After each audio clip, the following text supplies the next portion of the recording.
بسم اللہ الرحمن الرحیم۔ ایک شخص گھر سے نکلا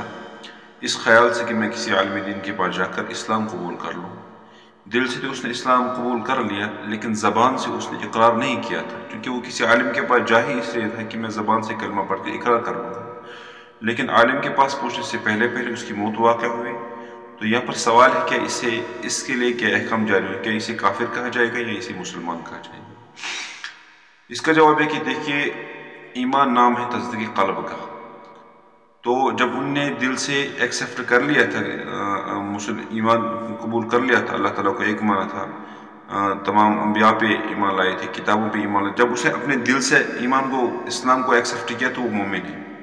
لیکن وہ مومن ہے عند اللہ، اللہ کے پاس وہ مومن ہے، اللہ کے پاس وہ ایماندار ہے، اور اس کے ایمان میں کتنا اخلاص اس کے دل کے اندر تھا، اس کے مطابق اللہ کے یہاں اس کے درجات ہوں گے۔ لیکن دنیا میں احکامات جاری ہونے کے لیے اقرار باللسان ضروری ہے۔ تو چونکہ اس کا زبان سے اقرار نہیں ہوا، اگر اس کا کہیں پر زبان سے اقرار ہوا ہے کہ میں نے کلمہ پڑھا اور اس نے کسی کے سامنے کلمہ پڑھا، تو پھر جا کر اس کو دنیا میں وہی احکامات اس پہ جاری ہوں گے جو ایک مومن کے ساتھ ہوتے ہیں۔ اور اگر اس کی زبان سے اقرار نہیں ہوا، اس نے کہیں پر کلمہ نہیں پڑھا، اس نے کسی کو کہا نہیں کہ میں نے کلمہ پڑھا ہے، یعنی کہ دل میں تو اس نے ایمان لایا تھا، دل سے اس نے اسلام قبول کر لیا تھا، لیکن زبان سے نہیں پڑھا، تو وہ اللہ کے یہاں تو مومن ہوگا، اللہ کے یہاں وہ ایماندار ہوگا، لیکن دنیا میں اس پہ جو احکامات جاری ہوں گے وہ مومن والے نہیں ہوں گے بلکہ کافر والے ہوں گے۔ اس کی وجہ یہ ہے کہ دنیاوی احکامات، دنیا میں جو احکامات جاری ہوں گے، دنیا میں احکامات جاری ہونے کے لیے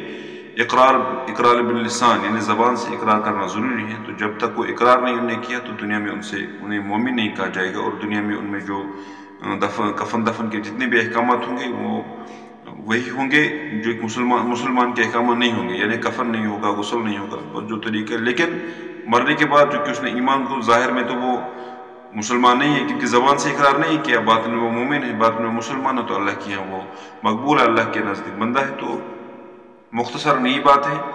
کہ دل سے کسی شخص نے اسلام قبول کر لیا، وہ مومن ہے اللہ کے نزدیک، کیونکہ وہ باطنی چیز ہے، اور دنیاوی احکامات جاری ہونے کے لیے زبان سے اقرار کرنا لازم ہے۔ تو زبان سے اقرار جب لازم نہیں ہوئی تو اس لیے دنیا میں جو احکامات جاری ہوں گے وہ وہی ہوں گے، غیر کے جو ہوتے ہیں، کافر کے جو احکامات ہوئے، مومن و مسلمانوں کے احکامات پہ جاری نہیں ہوں گے۔ ہاں، اللہ کے یہاں اس کا درجہ بڑا ہوگا، اور اللہ کے نزدیک جس درجے کا اس کا ایمان ہوگا، اس درجے کے اعتبار سے اللہ تبارک و تعالیٰ کو اس کے ساتھ معاملہ ہوگا۔ اللہ سمجھنے کی توفیق دے۔